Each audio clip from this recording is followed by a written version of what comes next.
இன்று நாம் அஞ்சலி செலுத்தியது நமது தேசிய தலைவருக்கு. அதனை நாம் புரிந்து கொள்ள வேண்டும்.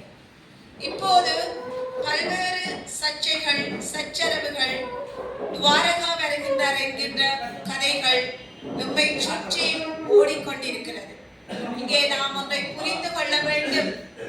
துவாரகா எப்போது மரணமடைந்தார் என்பதனை உங்களுக்கு சொல்ல வேண்டிய ஒரு நிர்பந்தத்தில் நாங்கள் இருக்கின்றோம். 12ஆம் தேதி மே மாதம் 2009ஆம் ஆண்டு துவாரகா அவர்கள் பின்னேரம் 2 மணி அளவில் தனது காலில் காயப்பட்டிருந்தார். 13ஆம் தேதி மே மாதம் சரியாக 10 மணியிலிருந்து 10:35 மணி அளவில் வீரமரணத்தை தழுவிக்கொண்டார் என்பதுதான் உண்மை. அவர் இறந்ததற்கான காரணம் அதிகளவான இரத்த போக்காக இருந்தது. அதனை அன்றைய நாளில் முள்ளிவாய்க்கால் உச்சத்தில் நின்ற மருத்துவர்கள் குழாம் மிக தெளிவாக அறிவார்கள். அது மட்டுமின்றி அந்த நாளில் 4 மிக முக்கியம், அதாவது திவாரகாவை தவிர 3 முக்கியமான நபர்கள் வீரமரணத்தை தழுவிக்கொண்டார்கள்.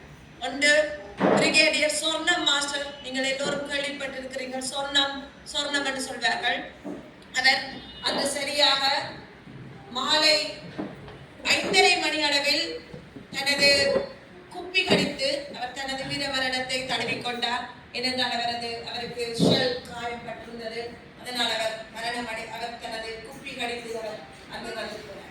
அதே மாதிரி பின்னேரம் 3 மணி அளவில் கொட்டமானின் மூன்றாவது மகன் ஒரு ஷெல் பீஸ் பட்டு வீரமரணத்தை தழுவிக்கொண்டார். அதே போல Sasikumar master, brigadier Sasikumar master அவர்கள் இரவு, அதாவது அதே 13ஆம் தேதி இரவு அண்டளவாக 10:30 மணி அளவில் அவர் வீரமரணத்தை தழுவிக்கொண்டார். ஆகவே இங்கே நாங்கள் ஒன்றை புரிந்து கொள்ள வேண்டும். முள்ளிவாய்க்கால் யுத்தம் மிக மிக கொடுமையாக இருந்தது. அங்கே தப்பி பிழைப்பதற்கான வாய்ப்புகள் எங்களுக்கு இருக்கவில்லை. அதுதான் உண்மை. ஆனால் இங்கே பல தவறான மிஸ்லீடிங் இன்ஃபர்மேஷன் என்று சொல்றார்களா, அதையும் செய்து கொண்டிருக்கிறார்கள். அதை நாங்கள் ஆய்வுக்குட்படுத்த வேண்டும். இங்குள்ள பாதுகாப்புத்துறை சார்ந்தவர்கள் இதனை கவனத்தில் எடுக்க வேண்டும். இந்தியாவின் தேசிய பாதுகாப்பு பற்றி இவ்வாறு தவறான தரவுகளை கொடுப்பவர்களின் பின் நோக்கம் என்ன என்பதனையும், இந்தியாவின் தேசிய பாதுகாப்பு பற்றியும் மக்கள் கவனத்தில் எடுத்து செயல்பட வேண்டும் என்பதால் நாங்கள் இங்கே இந்த மாவீரர் நாளில் உங்களுக்கு எடுத்து கூற விரும்புகின்றோம்.